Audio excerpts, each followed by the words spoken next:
so happy to introduce my guest today, pianist, music theorist, and improviser, Professor Karst de Jong.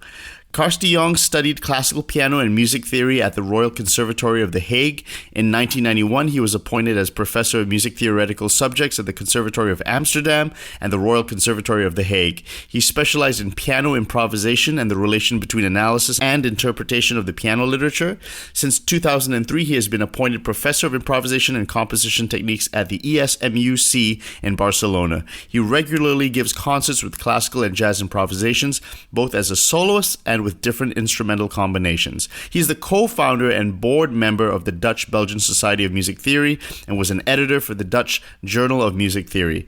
He's also taught many masterclasses of improvisation at internationally renowned festivals.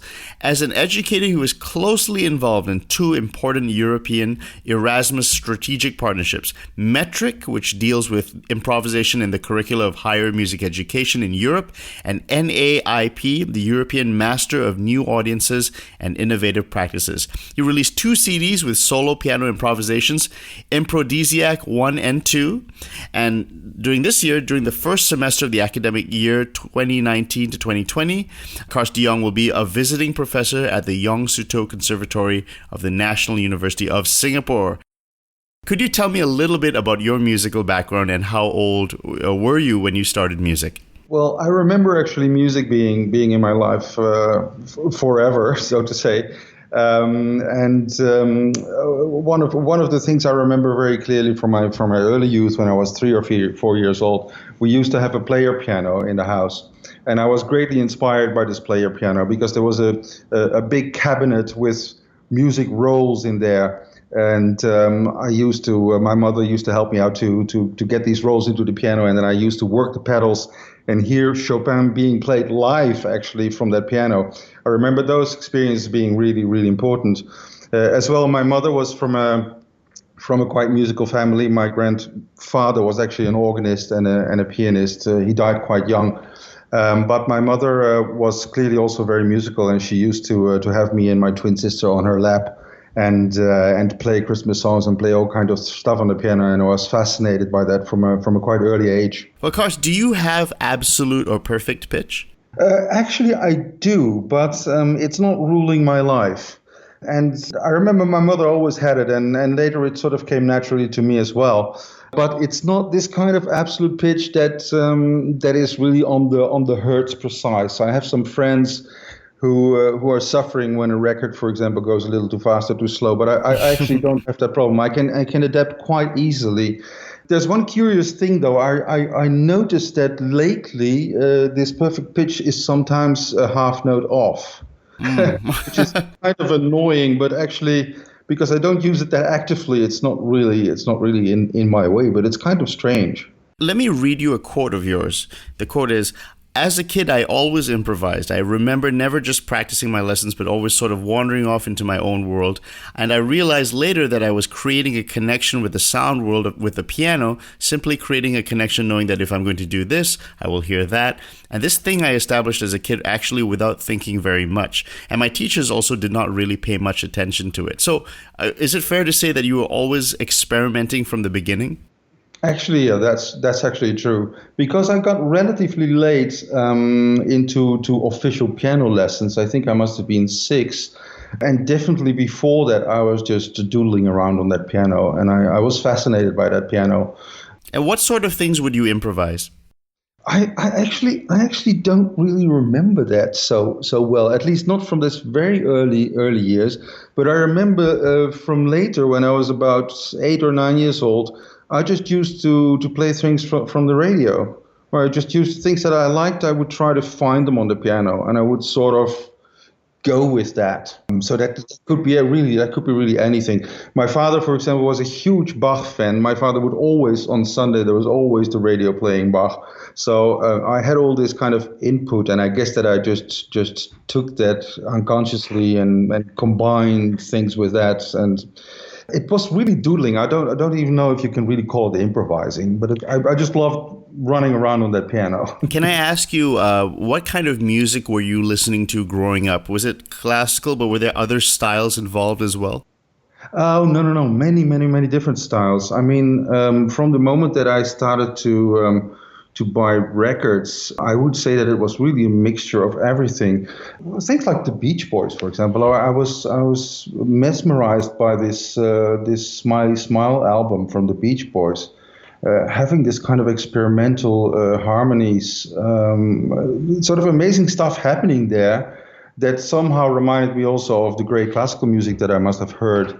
But these kind of things. Jazz came a little bit later, but I also was really, really into Bill Evans, Bruckner, Ravel, Debussy. I mean, it came from everywhere, actually. Okay, so you said you had started at 6 years old with traditional piano lessons, and the teacher, you mentioned, did not really pay much attention to the improvisation and that kind of thing. So was it a very standard kind of approach to learning classical music, memorization, playing repertoire? Yeah, I had a quite standard approach to that, I must say. I was somehow cheating a little bit because I usually used to learn the music I had to play from score, but then after once or twice I would just not read the score anymore. So I was not a very good sight reader. I was sort of remembering the music and then going from there. I remember my teachers being annoyed by that because I would play another note or something like that, and that was just not appreciated.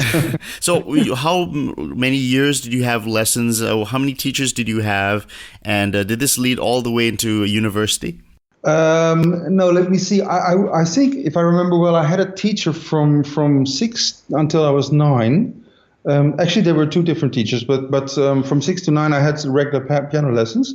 And then we moved to the other side of the country. I mean, I lived in Holland, but a very small country. But anyway, we moved to the other side, so I couldn't continue my lessons with those teachers.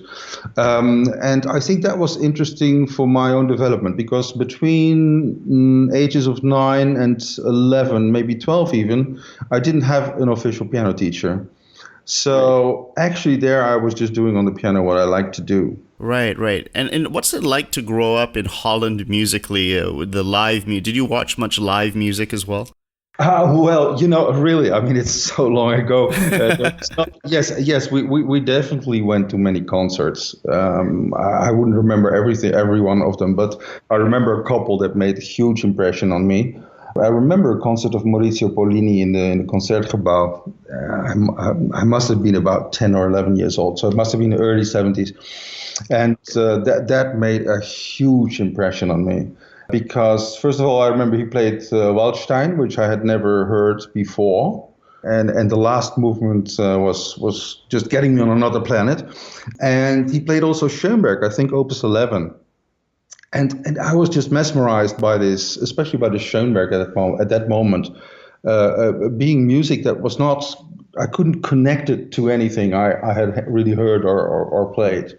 I remember that, for example, very well. Yeah. Now, did you keep your improvising going into your teenage years, and did you actually play jazz as you study it and try to play it? No, actually, jazz came later. So I was listening to Bill Evans, I would say, in my teenage years, but I wasn't really playing jazz in that sense. In my teenage years, there was actually quite interesting. I was kind of branching out into a lot of pop music as well. I remember being fascinated by pop groups like Yes and Pink Floyd and Genesis. This whole jazz rock, or it wasn't jazz rock, it was actually, symphonic rock, I think they called it. And what I was doing was playing from the records.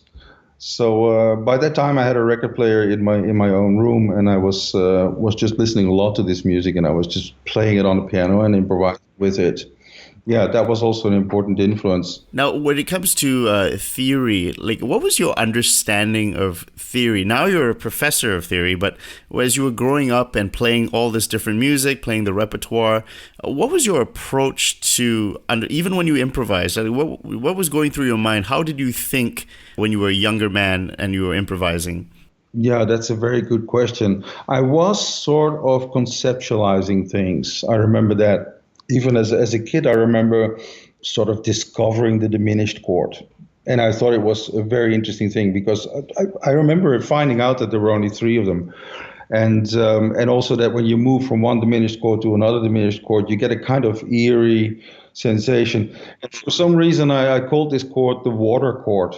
I thought it was kind of very fluent. So that kind of, you know what I mean? I sort of my own concept on there. But I didn't theorize that much, actually, in that time. I was also not really aware of what kind of scales I was playing. But I was picking up materials from the pieces that I liked and that I was inspired by. I remember being fascinated also by Debussy's Children's Corner. That really has kept me busy for 2-3 years when I was in my early teens. How did you study music theory, and how did you start to integrate that into your? So I assume you did a pretty conventional. Did you do a conventional theory course? What was your training like in your undergraduate, and then your master's, and then your Yeah, I actually before I came to the conservatory, I didn't do any theory at all. I didn't do any solfège. I sort of learned, as you said in your quote, I sort of learned solfège, I would say, from the piano. I was at some point so sure that if I would play a certain or move my hand in a certain way, I would hear something. I knew already what I was going to hear. So I think I kind of built up my solfège with the instrument rather than with singing practice. So when I came to the conservatory, just at a very regular age, I think I went there when I was 19.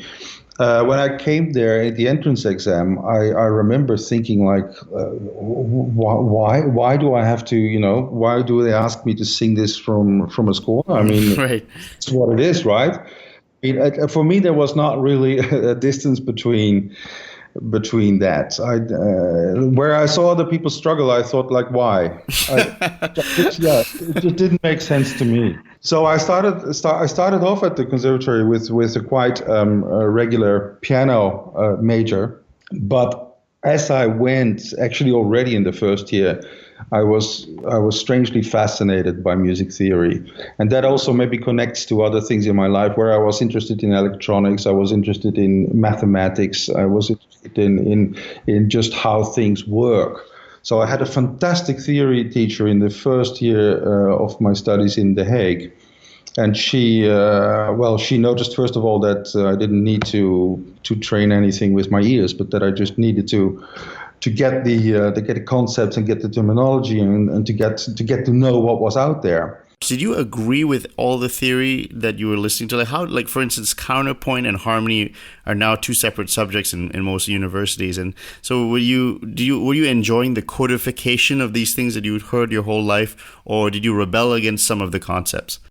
No, actually, I was fascinated by it. And I realized that I think it was a good thing that I realized that they were codifications, so that they were never the truth in that way.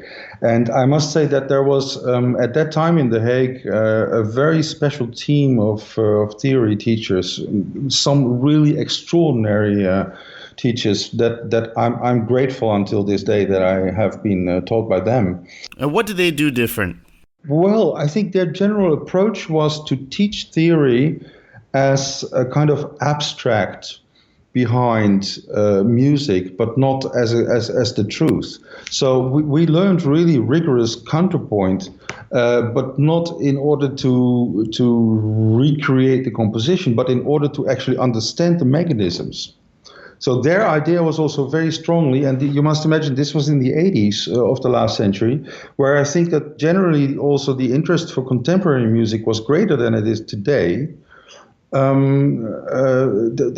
were looking for, let's maybe say, universal truths behind counterpoint that could make it transferable between whether you were in medieval period or in Bach counterpoint or in Ligeti. And we got that very strongly there from that institution. I really appreciated that. This is an interesting thing that you said. You said, having used standard concepts and tools for many years while teaching written harmony, composition, and harmonic analysis, This is talking about improvisation. I could not help but feel that these specific concepts were not always appropriate for teaching spontaneous harmonic invention in improvisation. I found myself regularly shouting progressions at students who would then stop playing and start calculating. There's simply not enough time for a person to think while solving a written harmony or composition exercise while improvisation. The mind works completely differently. So could you explain, how does the mind work differently in improvising? And you've been thinking about this for a very long time. Oh yeah, I mean, this has been a huge process also for myself. It has been until today, I think, a process of actually understanding how these things work. Well, maybe start with the example where you're shouting progressions at students, and when did that click for you? Yeah, no, when you're shouting progressions at students while they're playing, they always stop playing. So I could see that sort of the mental activity, the thinking activity is in some way an enemy of the spontaneous music making. On the other hand, I realized that if you don't work on these theoretical concepts and if you don't train sort of in a way, you can also not play spontaneously. So there's an interesting two sides of a coin there, which maybe has to do with the idea of intuition or the concept of intuition.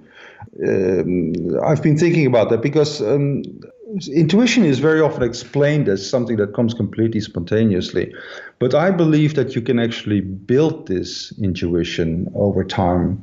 So when you work consciously on certain concepts, like for example ornamentation in Chopin, when you work on that, when you make exercises for yourself, when you investigate, when you analyze what's happening in that music, then at some point this will become a subconscious knowledge, and that subconscious knowledge can come out spontaneously while improvising.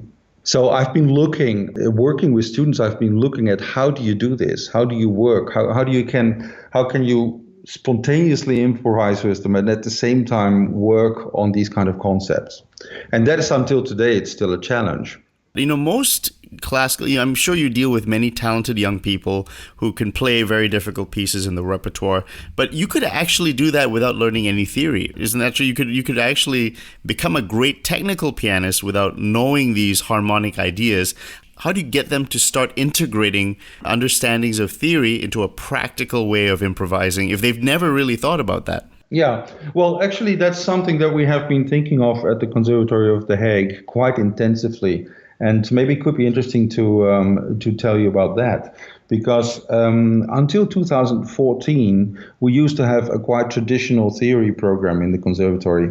And from the first European intensive improvisation project, the first Erasmus project that you mentioned in 2012, we started to realize that actually we should do something about the way that they learn theoretical concepts, and we should try to do that with them playing. So one of the important new subjects that we developed is actually called oral skills and improvisation. And this replaced the traditional sight singing and dictation lessons with a lesson where we play with ensembles. So from the very first year, and this is actually a 3-year course, from the very first semester, students are in ensembles of about 6, 7, 8 large and mixed instruments. And we work through all the concepts of scales, chords, rhythm, with playing, while playing, and we're trying to do as much as possible in time. And this has created a very interesting workshop situation, you could say, where the students are struggling with the same question, like how can I understand certain concepts, but at the same time keep moving, being in time. What do you find are the common mistakes that students do when they're trying to learn how to improvise? Well, I would say it starts all with the hearing. It starts all with the oral development. So I would say maybe you have like 3 stages. You have a first stage where you simply have to learn to recognize what you hear. And the speed, of course, of this recognition also has to be trained, because there are students who simply, they hear, but they cannot say what it is, and they can certainly not reproduce it on their instrument. So this is kind of first stage. Could you give an example of that? So like, what would they be trying to hear? A scale or maybe a phrase or something like that? Really simple. I could play a very small melody on the piano and I could just make a call and response. So I can just tell them, okay, I play a few notes. And we are in time. Huh? So, for example, 3 and 4, and I play dee dee dee dum bum bum, and then they play dee dum bee dum bum. Now, how would they know what is the correct response? Well, in the beginning, they simply imitate. So they just have to do exactly what I do, and they have to stay in time. Well, there you can see how your ears are working, how your interface works of you with your instruments, etc., etc. Would a pianist play 2 hands? The pianists play 1 hand. It's just really solo voice. So, but the important thing is to stay in time. And when it's too difficult, just make it simpler. So it can really be on a very, very basic level. Then the next step is actually that you do hear what is happening, but you simply are not fast enough on the instrument to reproduce it in time. So that is more. We discovered also this is actually very essential, because for all those different instruments, there are actually different difficulties. There are different problems. A harpist is different from a tuba player or from a violinist. So also for me, this has been a learning path, actually, that hey, I know how it works on a piano, but how does it work there for this cellist? Can you give an example of a challenge on a different instrument? Well, of course, if you play something quite chromatic, for a harpist, they really have to think ahead about which pedals to change when. And that's something they never do, because they always practice exactly the pedals and the change of the pedals, and they know when it's going to happen, and they're always on time. But if they have to do something in real time, it's a different story. The same thing for guitarists, for example. I'd never realized that, but for guitarists, even simple melodies can sometimes be difficult, because they have to decide on which strings to play them. Right. And they sort of get stuck in this in these possibilities. Now, how do you move from there? After the call and response, what happens next? We go to transposition. So, for example, I play a phrase. They play the whole phrase after me, and then I ask them to transpose, to start on different notes, or I can ask to go into different key, or you have different ways of asking them. Or to start on this note, I play a note, but I don't say what it is, but start here, play the melody. So to sort of get them active in how should you say, maybe like disconnecting the musical event from a score, or disconnecting it from a certain way that it looks. So I want them to go into the oral world. Is that so? You're asking them to modulate or just play in a different key the same thing?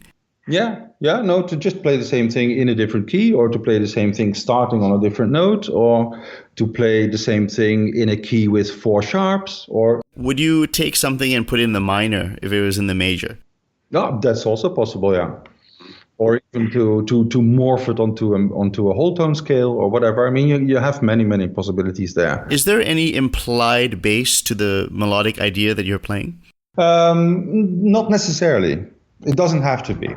But we do go in the same lessons. We do go to harmonic training, which is it's building up very, very slowly. It's building up from very simple improvising over chords to improvising over pendulums. So this is like 2 chords, alternating chords, like a 1 and a 5, for example.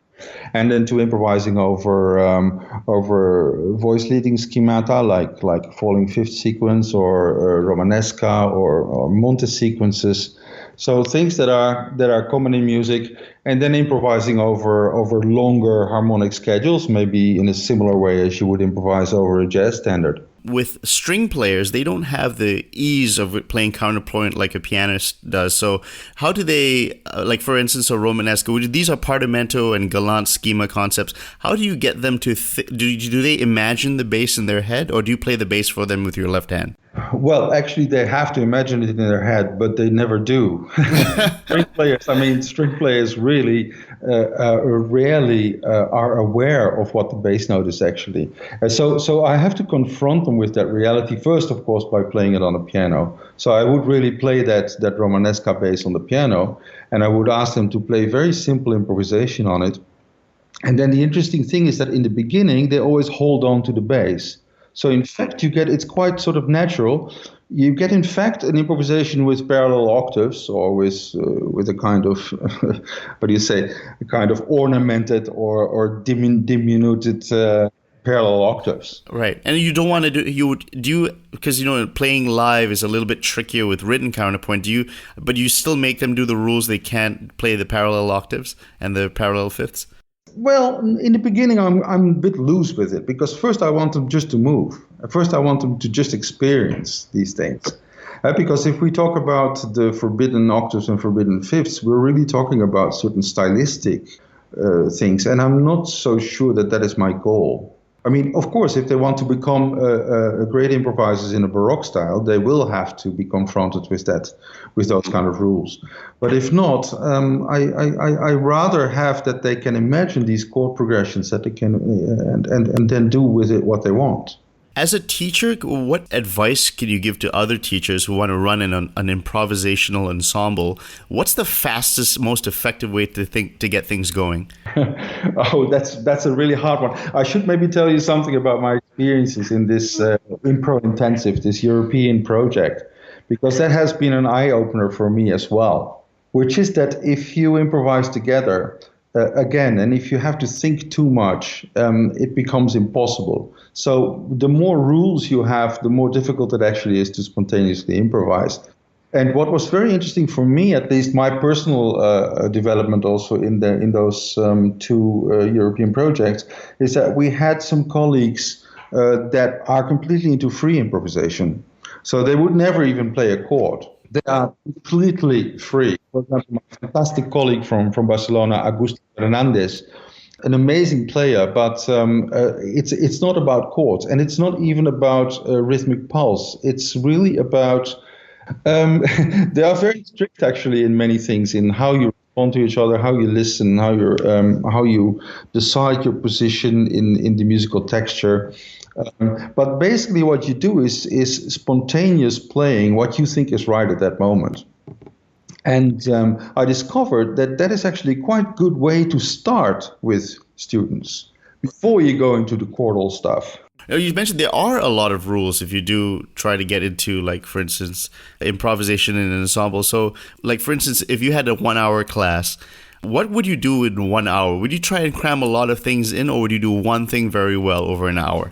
Well, this really depends. If it is a workshop, sometimes I try to cram a couple of things in, because then I think, I'm not coming back and you should take away something right from here. But if I have a regular class, for example, this subject I mentioned, this oral skills and improvisation, it runs for 3 years. And the first 2 years, we're really working on these concepts and on tonality and rhythm and pulse, etc. But the third year, we have decided to actually let go a little bit more and to see what also comes out of those students. So what interest is there? So I could easily work for 2 hours on just one concept or one idea. Or can you give an example of just like taking a group of kids and working on one idea? Yeah, well, one thing I like to do is a little game of rules, restrictions, this simply means like, okay, we have all this material, we are basically able to do anything we want, but let's decide on an improvisation and let's set ourselves some rules before we start, and let's set ourselves some restrictions. So a very simple one can be, you say, okay, we only play in a 2-flat key. So that could be B flat major, that could be G minor, but it could also be any kind of modal, C Dorian. Just I call this a 2-flat key. So you're restricted to those 7 notes, and for the rest you can do anything you like. And then we play. And what is also very important is after playing, you make a little evaluation. You know, what happened? Okay, did we like that? How were we responding to each other? What kind of role did we take? Why did we all play all the time? Why wasn't there a little bit more air in there, etc., etc. So you sort of set yourself a limit, and with that you can actually zoom in on things that are happening. And I think that's a very nice way of working. Now, you have developed a new approach to tonal improvisation that uses arrows to navigate through harmony with fundamental bass progressions and patterns of functional modes. Could you talk about that, like how you came up with that, and well, what's your goal with this new system? Oh, wow. Yeah, that's a big one, actually. Yeah, I must go back to 2006 when I met in Barcelona. I met a colleague, a German colleague, a very dear friend of mine, Thomas Noll, and he is a mathematical music theoretician. And I was at that time, I was not that long a professor in Barcelona. That was only for 2 years or so when I met him. And what happened for me in Barcelona was that for the first time, I was teaching improvisation to ensembles. And I was actually struggling finding a way of being free with harmony. And I was working, I didn't know anything about partimento yet, but I did sort of feel that there were harmonic progressions that are very logical and that feel very normal to us, and others that are actually not. So I was sort of working on a set of exercises by myself that was based on the perfect fifth relationship between chords, which seems to make sense. We all know that 5-1 is a very strong thing, and also a circle of falling fifths. But I was sort of working on that. And at the same time, my colleague Thomas Noll, we got into a long conversation. He was writing a paper. He was trying to find the mathematical origin of the major scale. Which seems like a maybe ridiculous question, like how would you like to explain that with mathematics? But he was using a kind of, word theory, algebraic word theory to get there, and it was fascinating me. And from that came longer conversations, and we got into these perfect fifths. And I still don't know until this day how it exactly happened, but we were doodling around and we were writing little arrows, and suddenly we sort of saw a little bit the light. And it was very funny. We came upon a graph from Gottfried Michael Weber, I think, which called the Weber space. And we made a kind of simplified Weber space, which, to explain it simply, it has a horizontal and a vertical dimension. And the vertical dimension was the dimension of the progressions, we would call that. And we would simply say in the vertical dimension, you can only move fifths up or down. So that was one thing. And the horizontal dimension, we thought of what is the strongest harmonic connection that you have apart from the perfect fifth. And we both agreed that this would be the minor third. Okay, so now why did you choose the minor third as a strong progression? Because if you think of musical connections, then the relative major and relative minor is the strongest connection that we actually know. So from very early tonal music, we see that for example in a Baroque suite form, if you're in a major key, if you're in C major, you will modulate to G major. But if you're in the C minor key, you modulate to E flat major. So this minor third is sort of a very strong connection. Is that even in the major key? So if you're in C, you go to E flat? Yeah, well, actually, if you think of a fundamental way, of a fundamental progression, of course, in C major, it would be A minor. So it's the same minor third, but it's the other direction. But then you go to E flat, though. If you go from C major to E flat, yeah, of course, this is if you consider what we call the upper structures, it would be remote. But if you consider the fundaments, it's close. So that was kind of where we started thinking, and that was leading to a system where you have basically arrows up and down for perfect fifths and arrows left and right for minor third relationships between the fundaments of the chords. And from there, we developed into describing basically any fundamental connection between chords with an arrow symbol. And from then, it's an ongoing process. we've been publishing articles about it now for 12 years, and the end is not in sight. But it's for me a fascinating thing actually to be involved in a more fundamental thinking about music. And you use this with the students, and how effective has it been? Well, that's a very good question, because in the beginning I thought we saw the light, and we found the solution to everything, and then it turned out it wasn't that easy at all for students. I did a whole extra master's degree actually with a thesis called Navigating Through Harmony, which basically uses these arrows as literally as guiding symbols for harmonic progressions. And I must say the better students, the students that are more advanced, they can work with it. But the beginning students are completely confused. So it's been a success and also not a success at the same time, I think, at least when you want to apply it to improvisation. So you're a professor of music theory. There are quite a few competing theories of music theory. There's functional harmony, Roman numerals, fundamental basis, Schenkerian analysis, set theory. Now we have Neapolitan partimento, which is becoming quite popular. So how does someone learn music theory with the goal of practical improvisation and composition? How do they make sense of all these frameworks? Well, I'm really using different influences. So for me, partimento is also a very important source of inspiration. But unlike maybe many other colleagues, again, partimento for me is a way of understanding the logic behind the harmony, the logic behind tonality and tonal structures.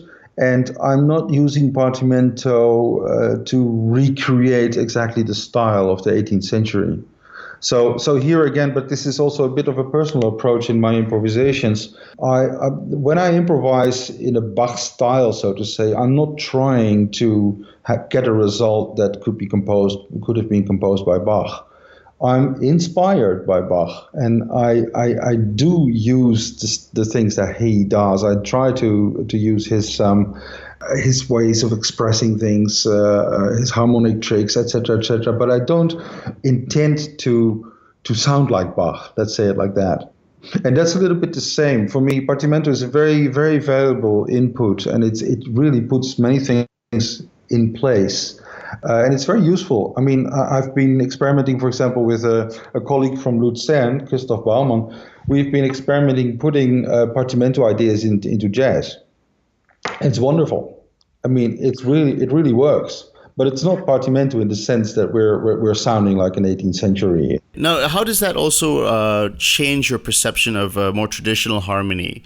Well, I've always felt that traditional harmony, that I thought I knew everything about it, but I've always felt that it was a bit disconnected from the factual meaning of harmony in music. And I've thought a lot about that. And I think that both arrows and partimento have brought me closer, at least closer to a kind of musical reality of how it actually works. If a parent wanted to start their child's music journey the correct way, in your opinion, involving improvisation and composition right at the beginning, what's the best way to go about it, doing it with a young child? Okay, I think very important is simply imitating stuff that you hear. So if a young child is lucky enough that they can have a teacher who can play around with them, who can literally make them improvise very simple structures, they could use partimento for that. I think it's wonderful for young children. Again, but I would stress always the playfulness. So I would not stress that it is stylistically accurate or something like that, because I'm not sure if a kid nowadays really benefits from that. So I think the playfulness is extremely important, and at the same time, just thinking of my own background, at the same time, don't get away completely from the literature, because there is so much great inspiring music out there. So I think for a kid, it's really important to have a mix between real good music.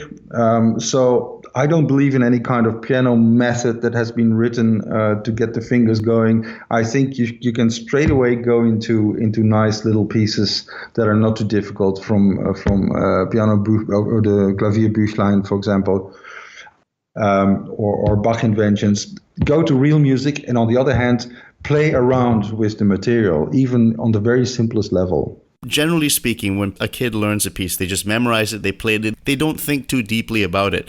But should somebody look at a piece that they've played and break it down and play around with it? Well, you can start by making variations. I mean, I remember myself doing that. Actually, one of those great pieces in the Klavierbüchlein, what is it, like that kind of with that kind of bourdon in the bass.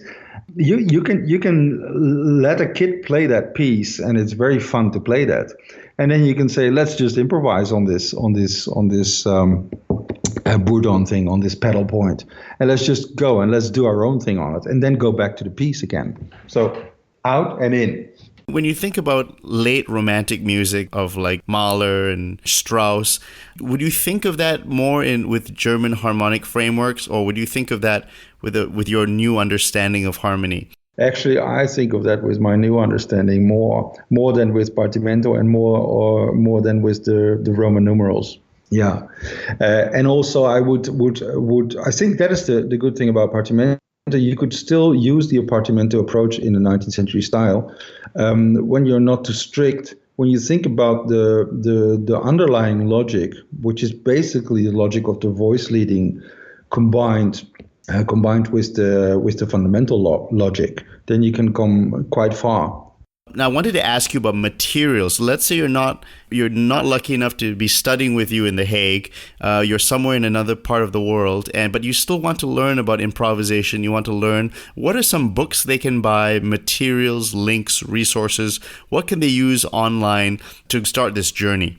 Oh, that's a very good question, because there's not that much out there. And as you probably also know from your own experience, to improvise out of a book is something of a paradox. I mean, something impossible. I mean, I've actually had a couple of times in my life that I tried to write the book on improvisation, and I always stopped with it because I thought this cannot go in a book. So maybe what I would recommend them is to go to the website of our metric project, which is metric.eu or metricimpro.eu, actually. And that's maybe the closest that we have come so far, creating a resource for how actually to teach and learn improvisation. Maybe I can explain a little bit, because this metric project was the second of those two big European Erasmus strategic partnerships. And we had 14 institutions in there. Very interesting schools. I mean, very high-level schools. There was the Sibelius Academy. There was Conservatoire National Supérieur de Paris, ESMUC Barcelona. Guildhall was in there. David Dolan, you have recently spoken to. So an incredibly interesting network. And what we have done is actually to document part of our working practices in videos, 4 or 5 minute long videos.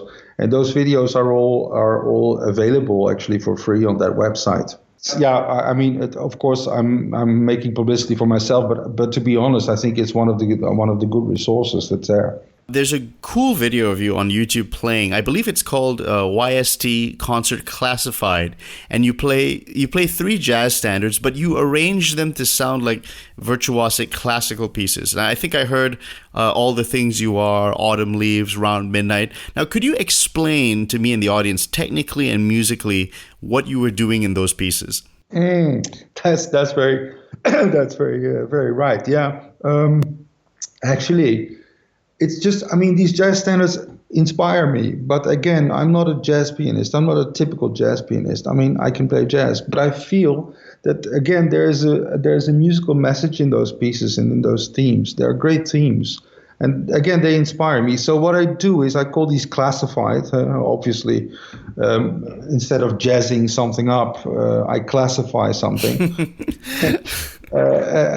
And on purpose, I'm not thinking at all what I'm going to do before I play. So those performances are completely improvised then?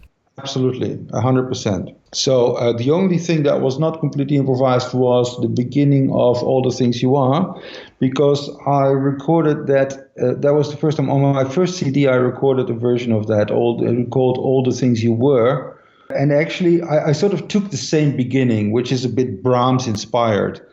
But after that, I never make any decisions, and this is for me the challenge actually, to be on stage, to have the audience there, and to just have the guts to let it happen. Do you still maintain the basso continuo bass, right, going, and then you try and figure out how you want to color the top part?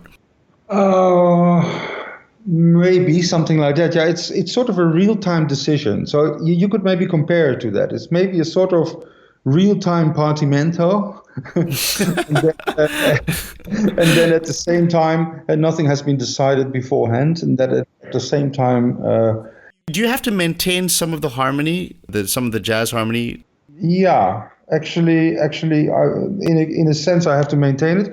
I must say that jazz harmony, as such, is actually nothing different from Baroque or classical harmony. People sometimes think that, but that's a misconception, and that has become even more clear to me when I was working on this Arrows project, because when you really focus on the fundamental connection of chords, you see that the only difference is in the upper structure and not so much in the logic of the progression of the fundaments, to say it this way. And obviously a piece like All the Things You Are is built on falling fifth circles. It's very cleverly more interesting in the sense than Autumn Leaves, because it's actually modulating but using this jumping from one circle to another, as I call it. Now, you've been listening to Bach your whole life due to your father. So when you took a piece like Autumn Leaves, I could hear those influences. Now, let me ask you the question of if you want to make something sound like Bach, how does your mind think? Wow. Actually, I don't think too much. I mean, I sort of tune in to the feeling of Bach, if you see what I mean. Maybe similar as that you change a radio station. You sort of attune to the feeling and to the way it If you sounds. could explain to the audience technically, if it's possible, like what kind of ideas that you commonly use. Yeah, these are actually, I mean, that's the interesting thing. These are actually quite common devices. So you have always certain paths that lead you from one place to the other. So if I'm in C and I want to modulate to G, I actually do always exactly the same thing. I mean, the path is, if I say it in arrows, the path is a left, down, down. Or in other words, the C is connected to the A in a minor third relationship, and the A is two falling fifths away from the G. So you have sort of always the same way of doing things. You could play there a different counterpoint in the bass, or you could play the bass literally on the fundaments of those chords, or you could suggest it with the upper structures. I mean, there are many different ways. But those kind of patterns, they become ingrained, I would say, in your system. Is counterpoint the basis of it all? Yes. What's the best way to learn counterpoint? Because there actually are quite a few ways. The best way is really to have a good teacher who will guide you. I mean, I think the way that I learned was very traditional, Fuchs style, like species, starting with cantus firmus and one-to-one or a free line against his cantus firmus. To build it up quite abstractly, I think is quite good. So again, not to stress the style, not to say, is this Josquin or is it whatever other composer, but to actually really go from a kind of abstract exploration of how two voices move together.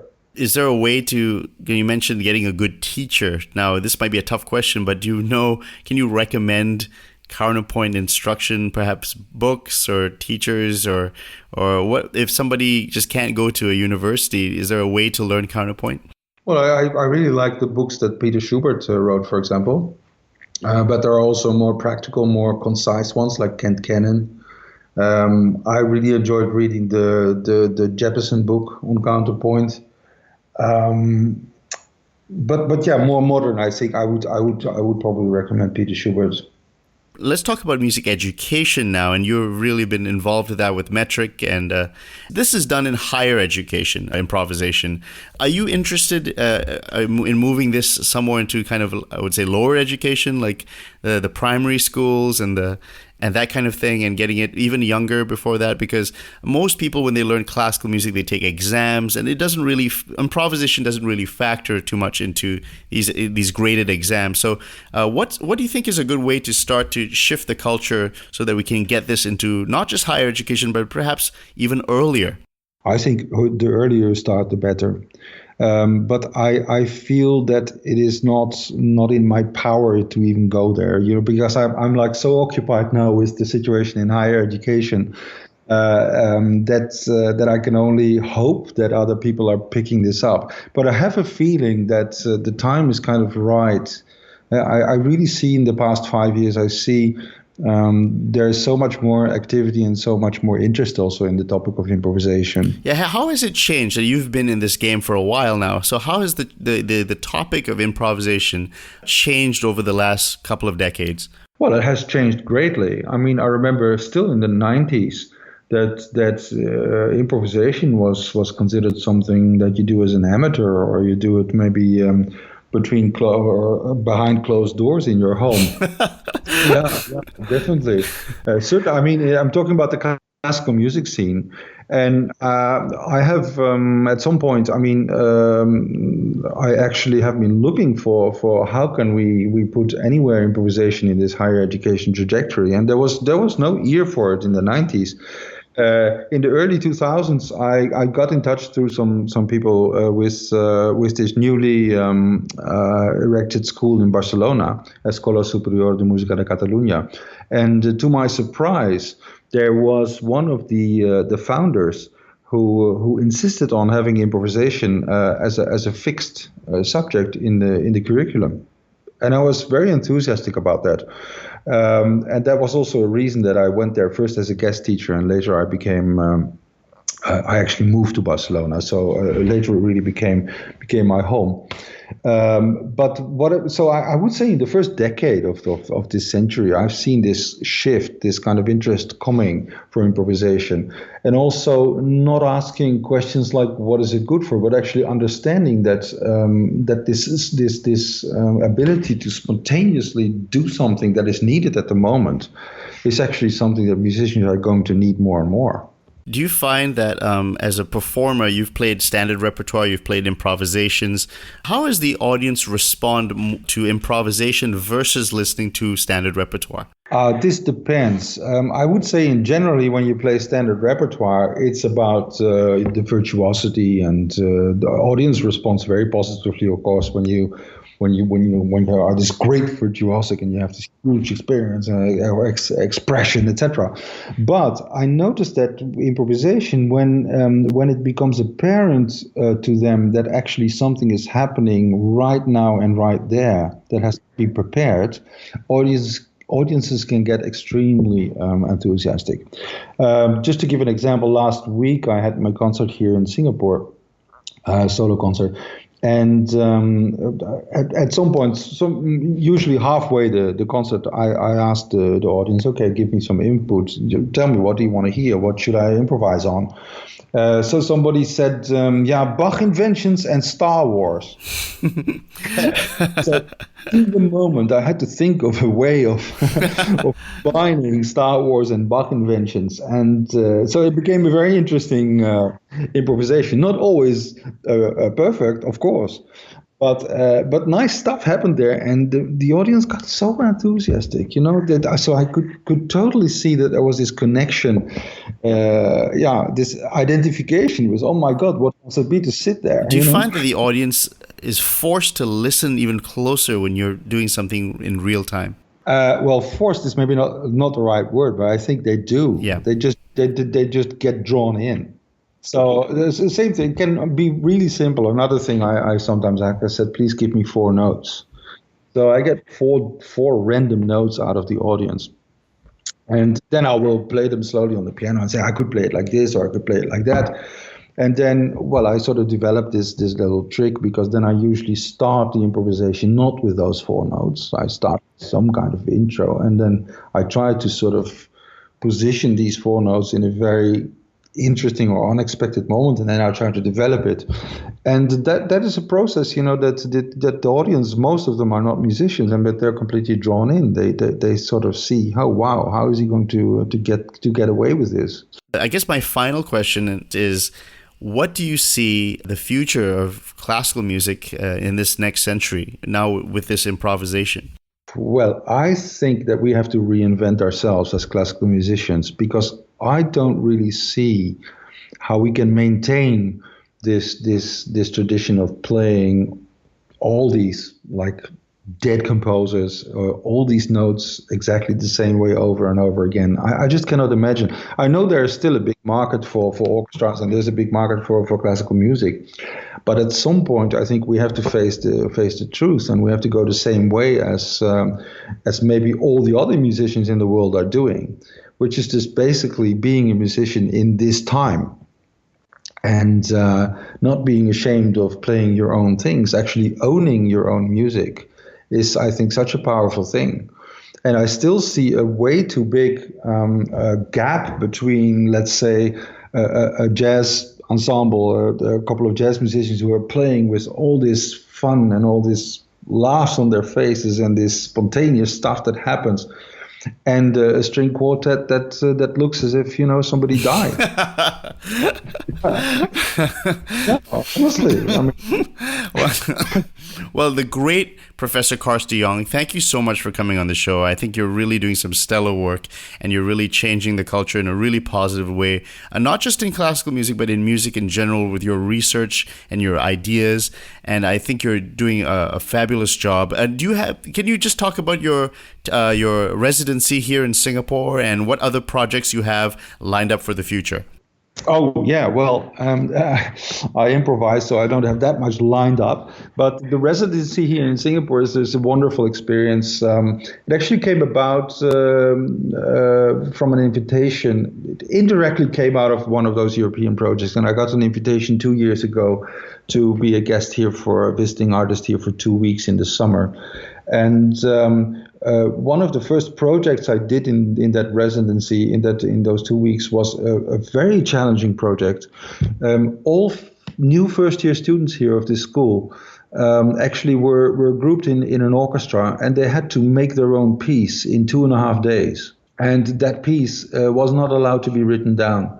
So actually what came out was a piece without a composer, without a score, and without a conductor. And they played that for the opening of the school year. So that was for me a new experience, an amazing experience also, because I never thought it was possible, but it was. So that was the beginning. And then they asked me to come back last year also for 2 weeks. We again did this 2.5 day piece, and it was a different experience, but nevertheless a great one as well. And from that came actually a request: can you be here for a longer time? So I had to find a way of leaving my other 2 jobs for a moment. And I'm having a great time here now with many different projects. Fantastic. Well, the great Professor Karst de Jong, thank you so much for taking the time to talk to me today. I really hope you'll come back soon to talk about your work as it continues to grow. And thank you so much for being on the show. Thank you, Nikhil. This was wonderful, and I hope we can stay in touch. I hope so too. Thank you, Professor Karst. Bye-bye.